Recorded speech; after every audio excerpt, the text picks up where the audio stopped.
Welcome to another edition of Bairns Build-Up as we take a look ahead to another exciting afternoon here at the Falkirk Stadium in Cinch League 1 as we welcome Queen's Park. It's buzzing around the place at the moment, dressing room and stands, as the Bairns took to the field last Saturday and put in a fantastic performance to beat Clyde by 3-0. Let's take a check on last week's action with commentary from Stuart McCafferty and Lewis Connolly. Falkirk now making their way out onto the pitch. Kick-off just a minute or so away. Referee Colin Stephen makes his way into the centre circle. A warm round of applause from both sets of fans.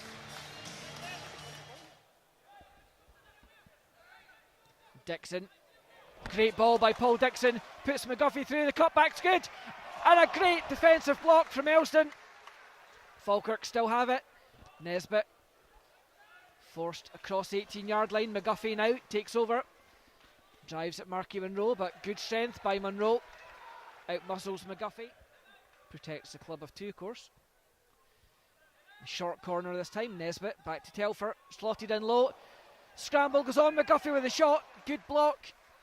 Clyde managed to scramble it clear. But one or two things that we're doing wrong that we weren't doing 20 odd minutes ago, or in the first 20 odd minutes.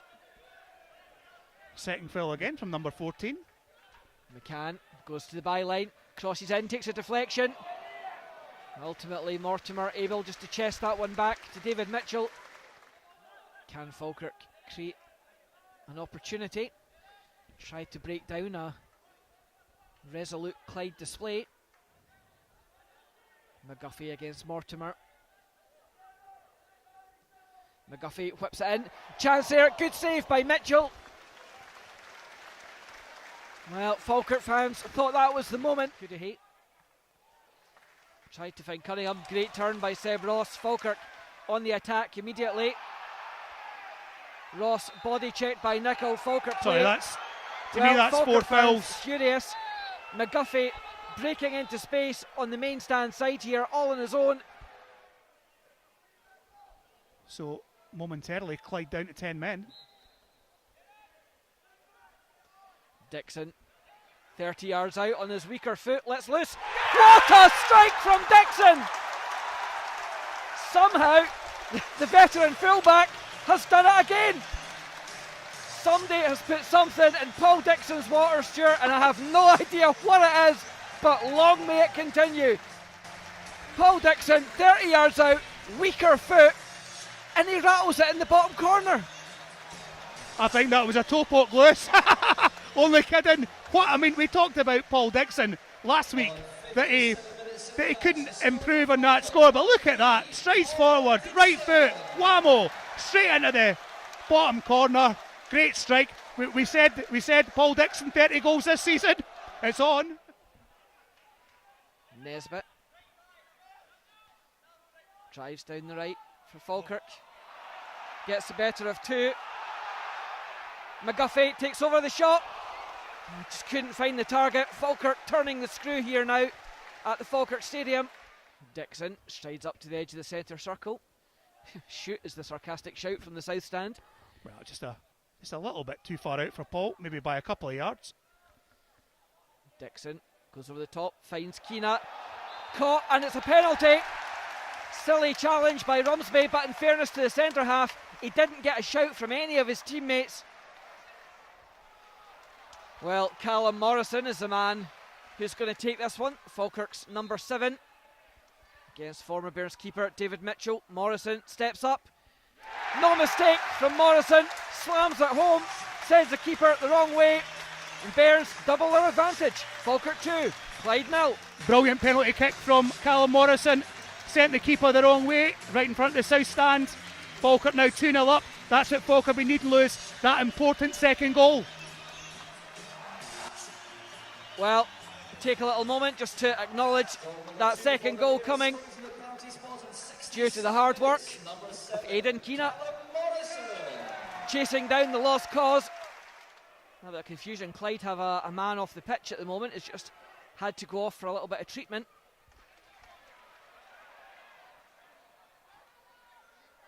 Nesbitt finds McGuffey. McGuffey to Keena, chance to shoot. rattles it outside of the post. So unlucky. Miller now bursting forward as Falkirk try to switch it from right to left. McGuffey lets loose, wide of target against Rumsby. Krasniki, deft little touch, finds Nesbitt. Wide now, Nesbitt, time to cross. The cutback is good. Unfortunately, Charlie Telfer just couldn't get that one out from under his feet. Meanwhile, Miller into Telfer. Nesbitt, Morrison, Falkirk building ahead of steam. Telfer again. Tries a little intelligent ball over the top for Nesbitt. Good block though by Gary Miller. Morrison back, helping out at the crucial moment. Good block by Gary Miller. As you say, Stuart, a bit of pride in that clean sheet. Yeah, equalising goal as well for Alloa. Wilson finds Nesbitt. Nesbitt's return pass to Morrison. Morrison through on goal. Can he dig it out? Shot, and there it is. The killer third goal in the 92nd minute. Falkirk have wrapped up the 3 points.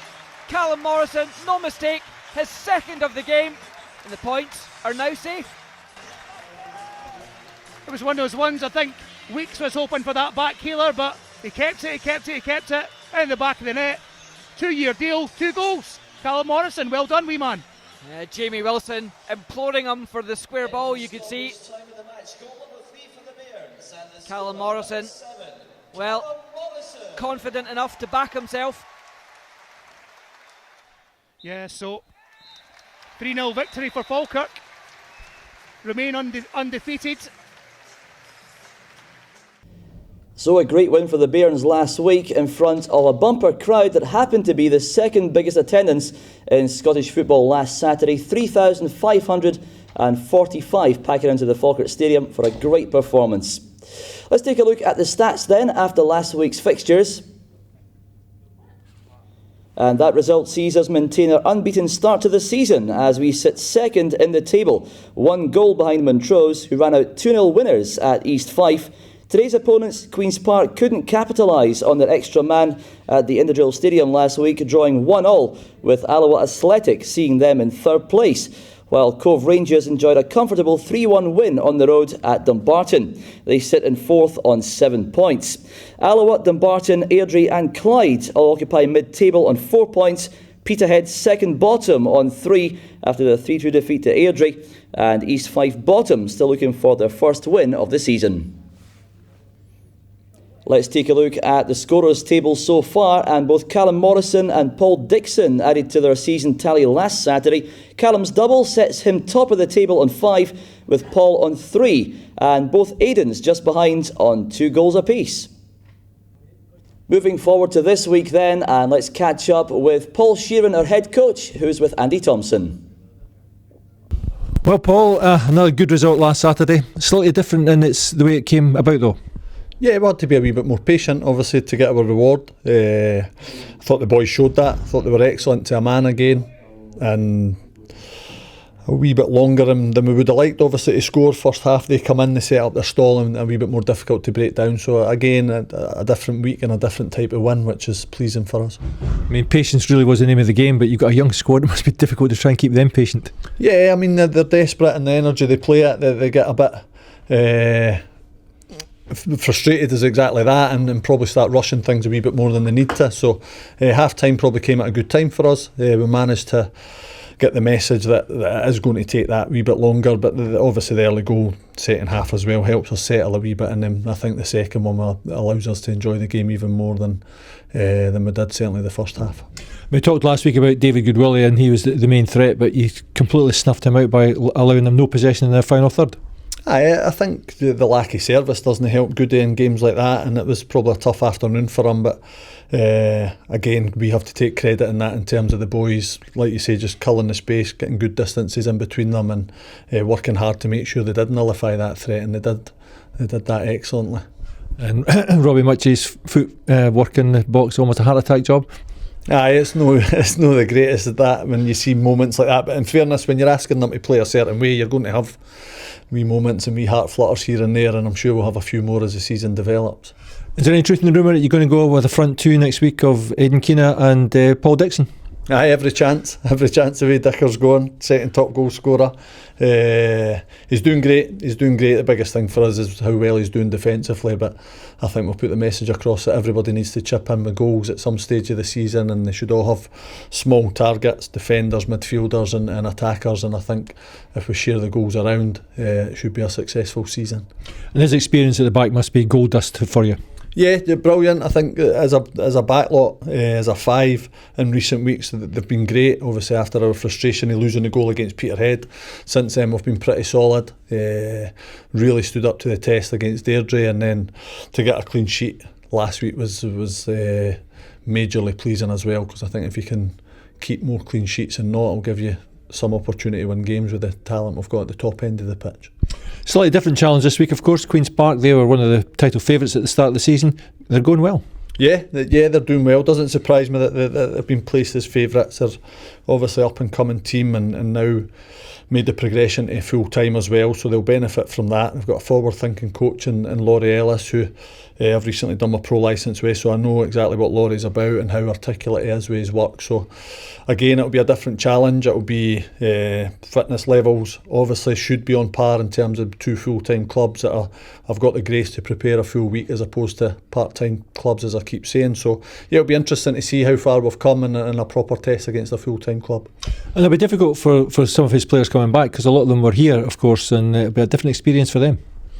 Yeah, I think sometimes it helps. It gets you the wee grit between the teeth a wee bit and prove people wrong if they've left to find pastures new and show that what the club could be missing. So it can sometimes work against you that. But listen, with the greatest of respect, don't try to worry about what's ahead of us in terms of individual players. It's more how they play as a team. So hopefully we can deal with that. I mean, the way your team's playing, the way you've set them up to play, I mean, it's getting rave reviews from the Falkirk fans, and that's really what you wanted. Yeah, I mean, we're probably ahead of schedule in terms of how we play, and the boys, again, credit to them, they seem to be really responsive to how me and Danny are looking to work, and they've been so pleasing in terms of their work, and it's really encouraging. But again, it's too early to get too carried away. We'll have moments where we'll have issues, and it's how we deal with the issues. I don't think, with the greatest of respect, a game, we've not been overly tested in terms of losing games and going on a run of that. So when that comes, that's when we'll have to then stand up and really take notice, and the players then are properly tested. But know that I want that, know that I'm craving that or anything. The more we can win games, the better, and that breeds confidence. But really, they've been an absolute credit to themselves the way they've went about their work, which has helped. Does that surprise you somewhat? I mean, you brought in a lot of new players, a lot of young players. It takes a long time for them all to gel, but they seem to have done it very, very quickly. They have, and I'd love to stand here and say it hasn't surprised me. And again, I don't mean no disrespect to the players, but the way they take on information's been incredible. The way, like we say, we've asked them to work in between video to pitch. The recognition of what we're looking for has been really, really pleasing for us. So long may it continue, and we should be okay going forward. Okay, thanks Paul, and all the best for Saturday. Thanks very much, Andy. Thank you. Head coach Paul Sheeran talking to Andy there ahead of what is an unfamiliar fixture for most Bairns fans, as it's been 38 years since the last time the two sides met in the league. January 1983 to be exact, and goals from Wilson Hogan and Bomber Brown winning the match for the Bairns, and a side managed by Alec Totten. Ironic, of course, that today is Alec Totten Day here at the Falkirk Stadium. History is in Falkirk's favour though, 57 wins overall to Queen's Park's 31 over the years, and the repeat of that early 60s scoreline of 8-0 would definitely be welcome this afternoon. Not that we're that greedy, of course.